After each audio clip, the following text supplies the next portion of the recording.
पूजन श्री गुरुदेव दत्त. हाय, कसे आहात? चला, दिवाळी आली आहे तर दिवाळीचा फराळ म्हटला की लाडू आलेच. तर मी आज तुम्हाला राघवदास लाडू बनवून दाखवणार आहे. त्यासाठी काय काय साहित्य लागतंय ते आपण आधी बघूया. त्याला लागणार आहे मला हा रवा, एक एवढा कुंड भरून रवा लागतोय, वेलची पावडर, साखर आणि खवलेला नारळ, साजूक तूप आणि त्यात घालायला आपल्याला ड्रायफ्रुट्स. चला आपण आता कृती करूया.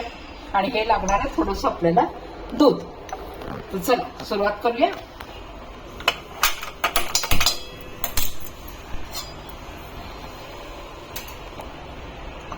तर आता आपल्याला हा रवा आहे ना, तो अगदी मंद आचेवरती चांगला भाजून घ्यायचा आहे. सारा रवा भाजायला लागला ना की वेगळाच असा त्याला सुगंध, म्हणजे रवा भाजण्याचा वास यायला लागतो. तिथपर्यंत आपल्याला तो भाजून घ्यायचा आहे रवा. आणि आच याची ना अगदी मंद ठेवायची, जास्त वाढवायची नाही. मोठ्या आचेवर भाजायचा नाही हा, कारण नाहीतर मग करपून जाईल आणि मग लाडू बिघडायचे चान्सेस असतात, चांगली चव येणार नाही त्याला. म्हणून अगदी मंद आचेवरतीच हे भाजून घ्यायचे. थोडा वेळ लागतो पण पेशन्स पाहिजेत मात्र कुठली वस्तू चांगली करायला. कधी कुठली वस्तू चांगली केली की त्याला पेशन्स हे महत्वाचे असतात, नाहीतर मग वस्तू बिघडते, होय ना. तर तसं नको. आणि गोड पदार्थ आहे म्हटल्यावरती त्याची छानच बनला पाहिजे, सगळ्यांना आवडला पाहिजे. आता मी हे भाजून घेते. चला, आता रवा भाजत आलेला आहे. त्याला एक भाजताना छान असं वास यायला लागतो रव्याला, तसा सुटला वास आता. तर तो रवा असा इतपत भाजून घ्यायचा आहे. फार अगदी लाल पण नाही करायचा, कारण आपले लाडू मग लाल रंगाचे दिसायला लागतात. व्यवस्थित पांढरे शुभ्र दिसले पाहिजे. तर हा इतपत भाजला गेलाय. आणि जेवढा आपण हा रवा घेतला होता एक कुंडभर, तेवढाच आपण आता ह्याच्यामध्ये हे नारळाचा हा जो खवलेला नारळ आहे तो आपण घालणार आहोत. पण त्यासाठी आपण आधी तर गॅस बंद करूया, कारण रवा आपला भाजून झालाय. हा जितका रवा गरम आहे ना, तेवढ्या ह्याच्यातच तो रवा, हा नारळाचा जो खवलेला नारळ चव आहे तो आपला भाजून घ्यायचा आहे त्याच्यामध्ये. त्यासाठी गॅस पेटवायची गरज नाही, गॅस बंद करायचा. आणि हा नारळ आता आपल्याला घातलेला हो आपल्याला खालीवर करून त्या रव्यामध्ये छान अगदी मिक्स करून घ्यायचा आहे.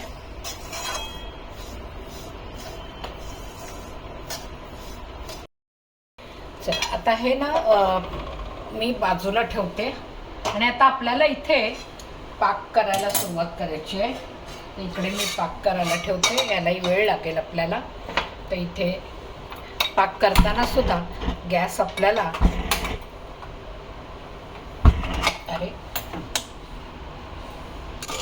तर इथे आता आपल्याला ना गॅस ह्याच्यात पण मंद आचेवरच आपल्याला पाक करायचा आहे. तर जितका आपण रवा कुंड भरून घेतला होता तर तेवढी आपल्याला 1.5 कुंड भरून याच्यात साखर लागणार आहे. कारण एक रवा आपल्याला रवा होता आणि एक कुंड भरून आपलं नारळाचा खव होता, म्हटल्यावरती साखर आपल्याला ह्याच्यामध्ये 1.5 कुंड इतपत साखर लागणार आहे. तर ही साखर घालून घ्यायची. अजून अर्धा भाग.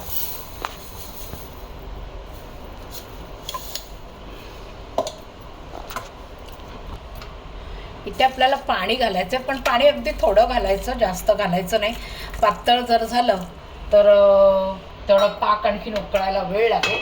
आणि आपल्याला साधारण 1 तारी पाक होईल इथपर्यंत तो पाक उकळून, म्हणजे साखरेचा पाक झाला पाहिजे.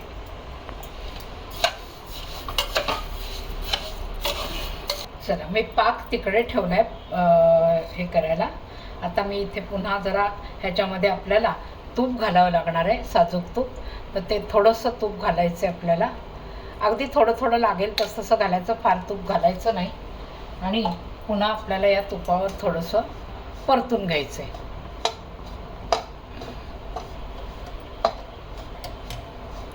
साधारण मी 2 चमचे तूप घातले, तेवढं तूप इथे याला बास झालं.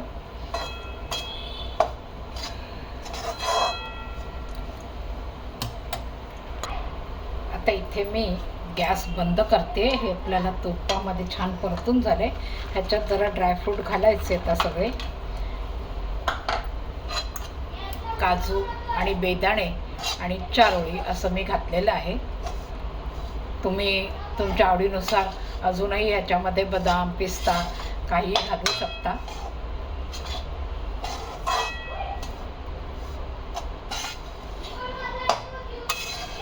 इथे आपला पाकही होत आलेला आहे, तर तो आपण आता बघूया त्याला एक तार सुटली का पाकाला.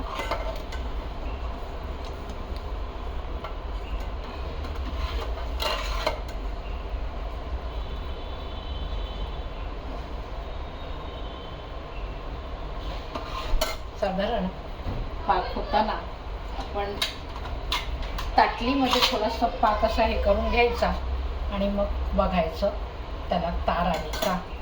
आपण बघूया साधारण तार अशी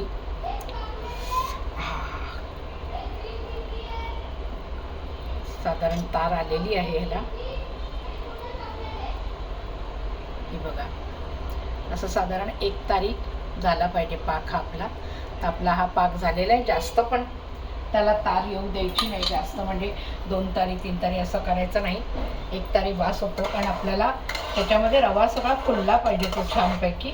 आता ह्याच्यामध्ये आपण हे जे ठेवलेलं दूध होतं हे मी ह्याच्यात घालणार आहे. ते दूध घालायचे. तर दूध घातल्याने काय होतं, लाडू जो आहे तो आपला छान असा पांढरा शुभ्र आपल्याला दिसेल, म्हणून थोडंसं दूध घालायचं याच्यामध्ये.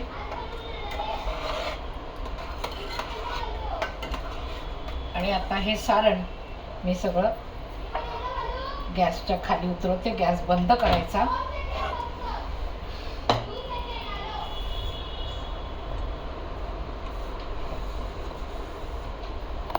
आता हे सगळं मी रवा जो आहे भाजलेला तो सगळा उठणार आहे, पण त्याच्या आधी मी ह्याच्यामध्ये जरा वेलची घालून घेते.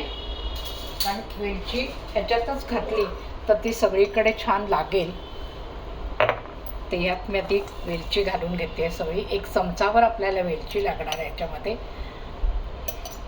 ती पण सगळी छान अशी व्यवस्थित सारखी करून घ्यायचं त्याच्यामध्ये सगळ्या.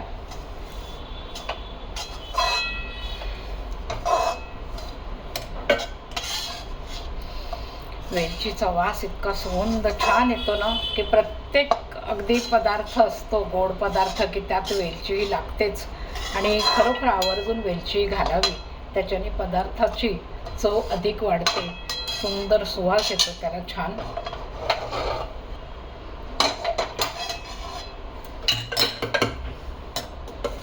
आणि आता हे पाकामध्ये छान आपल्याला सारखं करून घ्यायचं, व्यवस्थित ढवळून घ्यायचं त्याला. आणि मग गार करून छान आता थंड झाल्यावरती हे मग वळायला आपण घेणार आहोत.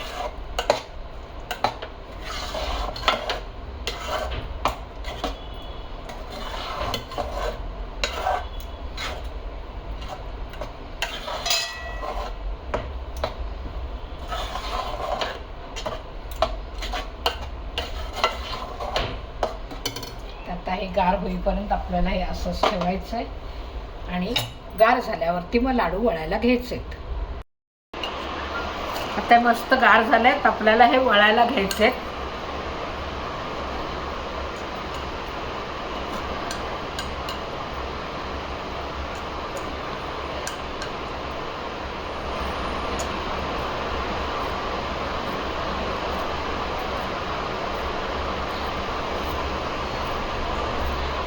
अरे देवा, लाईट गेली वाटतं.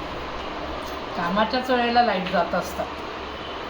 असं ते जाऊ देता. एक 4 वळते छान वळू दे मस्तपैकी.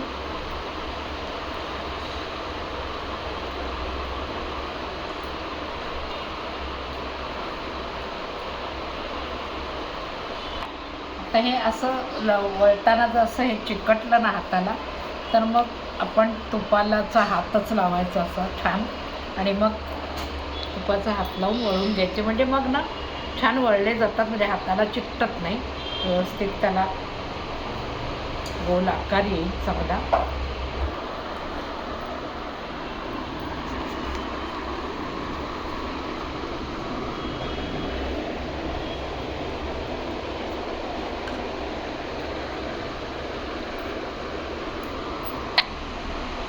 चला, आपले राघवदास लाडू तयार आहेत. चला तुम्ही पण करून बघा. राघवदास लाडू कसे होत आहेत, तुम्हाला कसे वाटत आहेत, माझ्या पद्धतीने करून बघा. आणि हो, मी ना आता हे हसरे चेहरे ह्याच्यावर काढत होते, तर तेव्हाच मला 2 ओळी सुचल्या, तर मी त्या तुम्हाला म्हणून दाखवते. बघा तुम्हाला आवडते की नाही. राघवदास लाडू गोडगोड हसले, गरगर फिरले, पोटात जाऊन बसले. काय मग, कशी वाटली कविता? छान 2च ओळी आहेत बघा. आणि राघवदास लाडू माझ्यासारखे करून आणि मला लाईक करा, शेअर करा, सबस्क्राईब करा. चला पुन्हा भेटूया पुढच्या व्हिडिओमध्ये. बाय.